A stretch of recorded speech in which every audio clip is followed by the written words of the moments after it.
There we go. Look at that. It's time. That's cool. Let's fix it.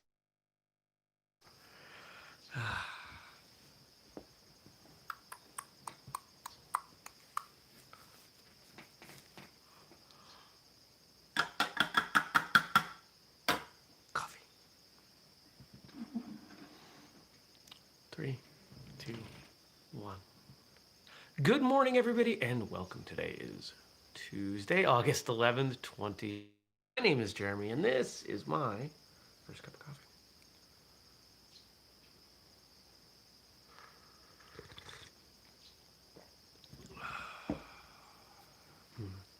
Well, how are you? And all that, but they went well.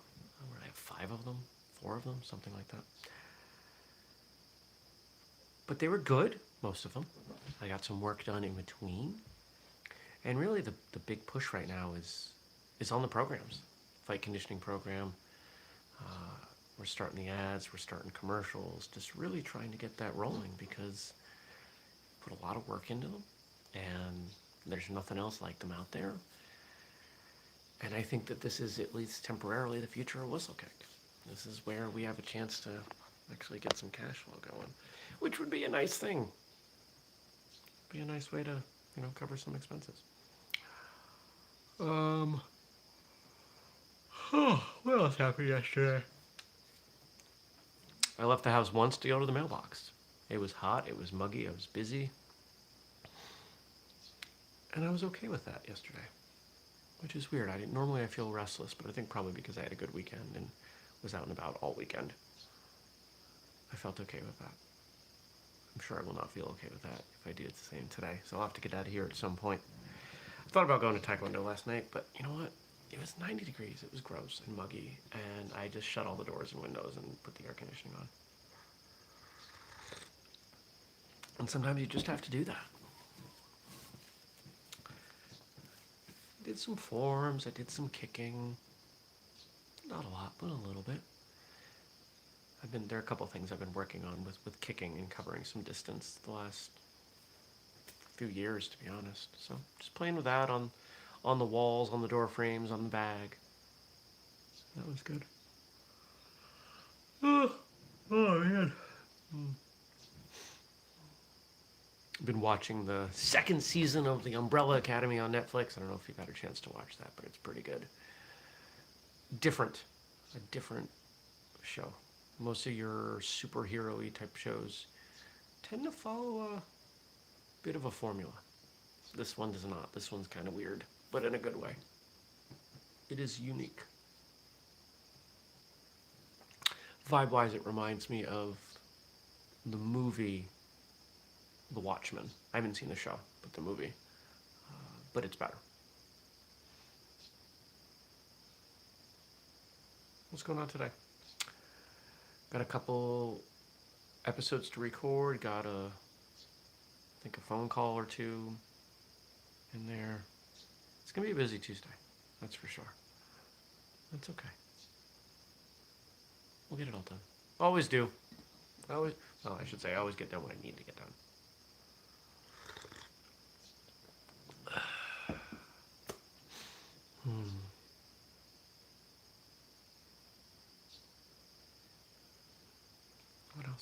What else can I tell you? It's going to be hot again, hotter even. And just looking at when it's going to start warming up. Oh, good morning, Jordan. If the weather report's right, by 8 o'clock I've got to shut all the doors and windows. So I'm trying to bring all the cold air in I can right now. Because it was nice out last night. I even went to bed with the air conditioner. I woke up a few hours later and turned it off, but I don't think I've done that more than once the entire time I've lived here. It was gross last night. But you do what you gotta do, right? You do what you can with what you have, where you at. That's what we do. And I know one of the things we do is we respond to the stuff that you all write in. And I think I saw a few different names come through today. Remember, if you want to ask me something or leave me a quote or a comment, whatever, drop it below. I'll answer it tomorrow. And don't think I haven't noticed. Over the last couple of weeks, we've had a small uptick in the number of live viewers on the show, and that really makes me happy. We've been doing it a couple of years. We might as well have a few more people doing it. Everything else is growing. Well, I shouldn't say everything else. Martial Arts Radio is growing. Martial Journal is growing. Our social media is growing. And you know what? Before I get into this, I'm gonna share something. You know what I'm most proud of in the community that we've built? It's the positivity, the lack of tearing everyone down. I won't say what organization, but there's an organization that has a well-trafficked Facebook page. And the comments under anything they post inevitably turn negative and cynical and combative, and my art is better than yours. And it sucks. And I hate reading it. And I will never tolerate that crap with what we do. It is possible to have intelligent discussion. It is possible to disagree with respect. And I will enforce that on anything that we do.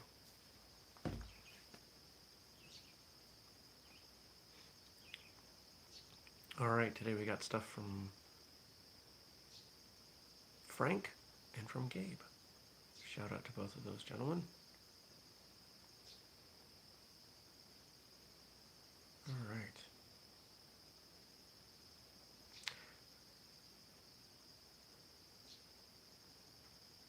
Today's questions were thought of and written by Frank, but they were inspired by Gabe and Jenni's passion for gardening. If you could go back and talk to yourself before you started gardening, what gardening advice would you give yourself? I wish I had started taking notes sooner. Oh, Jordan, I see a comment from you. I'll get to that in a moment. It's only been in the last few years I started taking notes. I wish I had been more experimental, more aggressive with the number of things that I plant. I grew up with everybody doing gardening in a certain way. I thought that's kind of how you had to do it. And it took so much work, all the weeding. It just, and it didn't interest me. Well, a couple of summers ago, I found compressed heat-treated straw as mulch. No more weeding. I don't weed. Weeding is a waste of my time. It's silly. I don't need to do it anymore. And it cost me 15 or 20 bucks for the summer to not have to weed. That's a pretty good exchange of money for time.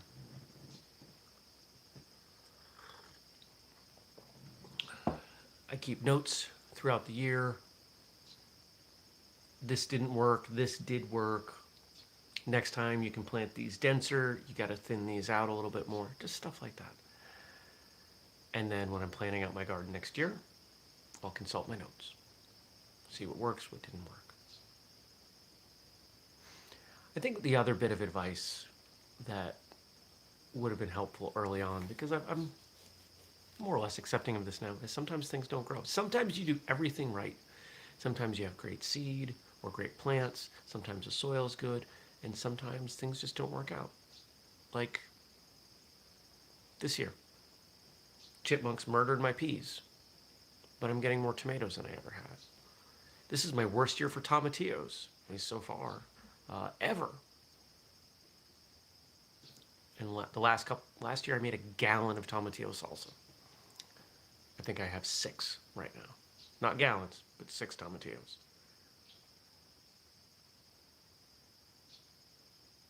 It's like martial arts. It's experimentation. It's revision, incremental progress, developing skills, all useful. What Jordan said, referencing what I talked about earlier, but the art can only be as good as the practitioner, and someone will always be better, period. Yes, someone will always be better. And here's the thing, here's my theory on this. When someone gets really entrenched and argues about their martial art, the majority of the time, maybe even vast majority of the time, this person has never trained in any other martial art, or maybe they've trained in one other thing. But they don't understand the full landscape of martial arts. They understand their own experience. And why would someone argue so passionately for their own experience being correct? For a couple reasons. One, if they are willing to admit that there could be something that would work better in certain circumstances, it would require them admitting that they didn't make the absolute best choice they possibly could have. And most people's ego can't handle that. Secondly, most people suck at empathy. It doesn't take much digging around on social media these days to find that, or even in the world, unfortunately, to find that the majority of our problems can be tracked back to a lack of empathy. Empathy being the ability to feel compassion for others, for recognition that your own personal experience is not universal. If we could start there, we could fix a lot. What parallels do you see between martial arts and gardening? I answered that one already, accidentally. But just to reiterate, it's that incremental progress, it's trial and error, it's developing skill, and hopefully it's enjoying the hobby. I love growing things. I do. I absolutely love growing things. I grow too many plants inside over the winter. It takes me way too long to water them. I'm going to try to give away a bunch of them this fall because I have far too many plants and it's kind of crazy. Setting up tables so I can have flats of small plants that I've started, it's just too many. And I've got others that I started outside this summer that need to come in. There's some maple trees that I need to bring in and maintain.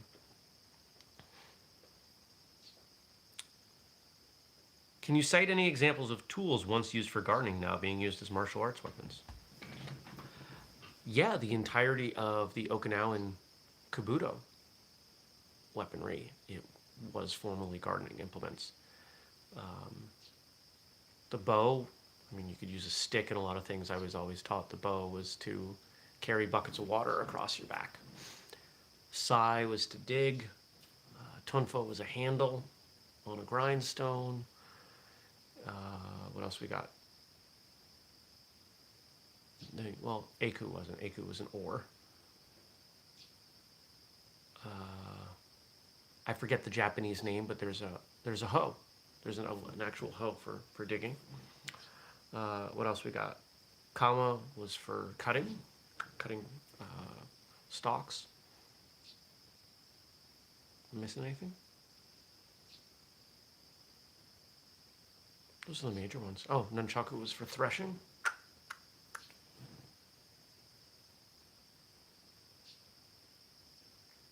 I don't use any of those out in the garden. I think the closest I get, I have a machete that I've used at times. One of the jokes that I've made to friends is that I'm going to bring modern gardening tools to a tournament and compete with it. Strangely enough, no shovel. Why was there no shovel? I guess they weren't doing much digging.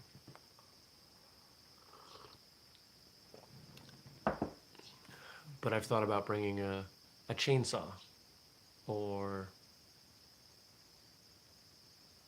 I don't know, what else? What else is a modern gardening tool? Could bring a shovel. Could bring one of those big pole saws for cutting tall limbs. A couple hand saws.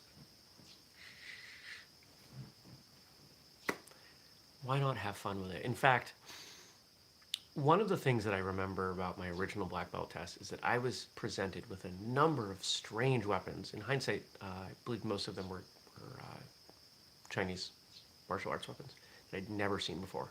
And I was asked and expected to use them in some mildly appropriate way. Now, I'd never seen any of these weapons before, but the idea was, hey, if you know how to use your body, you can pick up any weapon and figure out some use for it. Any object can be turned into a weapon. And I wish we illustrated that a little bit better.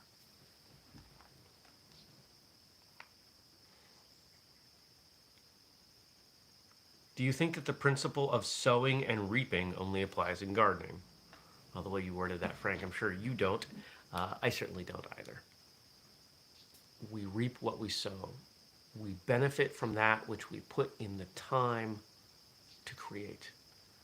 What is sowing? It's planting seeds or planting plants. It's investing time into something that we hope will have a return. It's saving for retirement. It's building friendships. It's what I do with this show. It's what we do with everything we do at Whistlekick. It's every business. It is, let's put in a small amount, a bunch of times, right? You don't plant one corn kernel, you plant a bunch of them. You don't put one bean in the ground, you put in quite a few of them. Why? Because some of them might not sprout, some might not do well. Hopefully some will do really well, and overall, you should do okay. That could apply to your training. You go to a bunch of classes, some of them do well, some of them you don't do so well, and hopefully over time, you come out with some skill. If you're looking at it like a garden, you're probably planting a number of different things, just like you're training a number of different things. Some of those things that you train, you'll get pretty good at. Some you might struggle with, but it averages out and you should have enough food or martial arts competency to make it worth the time, to benefit you, to, let's continue the analogy, to nourish your soul.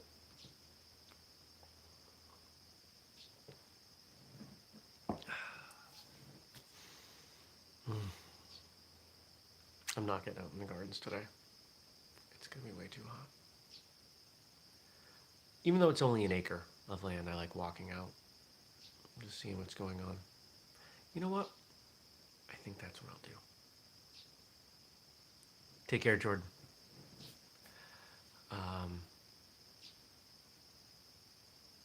I've been looking for the concept. I've been asked multiple times to give a tour of what's going on here with my gardens. And I think I have a concept that will work now. So I don't know when I'll do that, but that will likely be a First Cup thing and not a martial arts radio thing. All right, so those were the questions from Frank, and now we've got one from Gabe. What would you tell the parents who force their child to attend class even though their kid doesn't want to attend?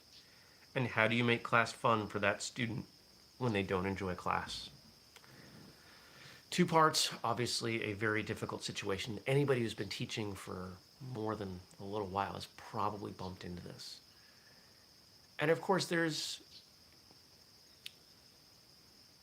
a difference here, right? A lot of kids don't want to do anything until they start doing it. They don't want to go. They don't want to leave where they're at. They don't want to stop wherever they're doing.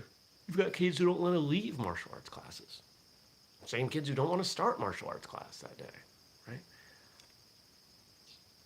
But that's not what we're talking about here. We're talking about the parents who force their kid, whether it's, some horrendous daycare for them, or maybe just because they believe it's really good for their child and they push and they won't let them make the decision. I have had a very simple thought for those parents over the years, and that is, don't force your kid. If your kid really doesn't want to be there, it's not good for anybody. It's not good for your relationship with the child. It is not good for the child's relationship with martial arts. It is not good for the other children in the class. It is not good for the instructor. It does not benefit anyone for that child to be so unhappy going to martial arts classes. Maybe there are alternatives. Maybe there's a class that would be a better fit. Maybe that child needs some one-on-one, at least initially. Maybe that kid needs something else. At best, you are likely ruining their desire to train again later. I would much rather have a kid come in, find it's not for them, they're not happy, and the parents go, okay, and we try again in a year or two. To me, that makes far more sense than, no, you're gonna stick with this. It's not soccer, it's not basketball, it's not something that's over in a few months and they can say, well, we finished out the season. If a kid doesn't like basketball, that's okay. They don't learn basketball skills. You go lay down. You have food. All the things that we learn from martial arts, the things that we teach as martial artists, they're so beneficial that the idea of ruining a relationship with martial arts such that someone wouldn't want to train again later just breaks my heart. And I think if we explain that to the parents and say, you know what, this isn't working right now, the kid's not happy, let's try again in another year. They're going to get far more out of it. And maybe you even lead off that conversation by asking why it's important to the parents that the child comes. Most of them are going to say it would be good for them. I want them to learn respect and discipline and all these other things that parents generally think of. Yeah, makes total sense. But how well are they going to learn those lessons if they're crammed down their throat? They're not. It gets them to the goal better when the child wants to participate. Now, the flip side of that question, how do you work with a child who doesn't want to be there? You recognize that. You give them some leeway. And hopefully your kids' classes are fun. The fundamental of my teaching style is to make it fun. You've got to make it fun. It should be high energy. It should be at times silly, but appropriately silly. There should be opportunities for self-expression, not just we're always going to do these techniques in this way. Kids have to be able to express who they are.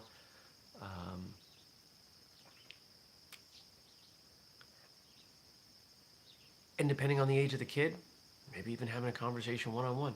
Hey, I know you don't really want to be here, and I'm sorry, but your parents want you to be here, and we have to do what your parents say. So, let's work together to make this as fun as we can, because I want you to have fun. Even if you don't want to be here, I want you to have fun while you're here. Maybe that helps, maybe it doesn't. Every kid's different. Every one of these situations that I've dealt with has been a little bit different because the reasons have been different. The parents have been different, their parenting style, the kid. I've seen some kids who it's the first 5 minutes that they struggle. And then once they fall into a groove, they're fine. I've seen other kids who have been disruptive the entire class, and it's brought the whole class down. And that doesn't work. Of course, the challenge there is that the kid's acting up because they want to be thrown out of class because they don't want to do it. So how do you discipline that without rewarding them? Depends on the kid.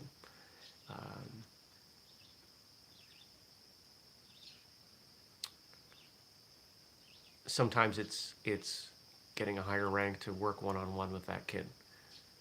You know, at some point, you got to figure out why the kid doesn't want to be there. Maybe the kid doesn't know. But the better you can figure that out, the better you can help them and help everyone. And I'm not opposed to kicking people out of class. I've done it. And I don't just mean one time. I mean, hey, this is not the right school for you or for your child. You gotta go. It happens.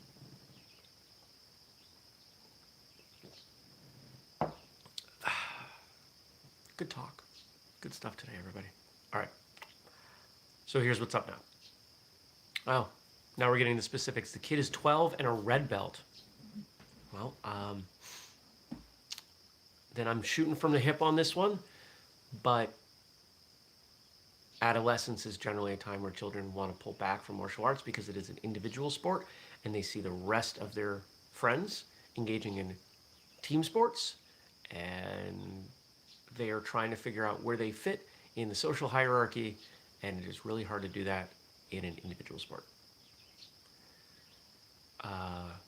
Depending on what's going on and how classes are taught, there is something to be said for, and this is an idea I've given to a number of schools. And Jared Wilson and I came up with this on an episode of his show years ago.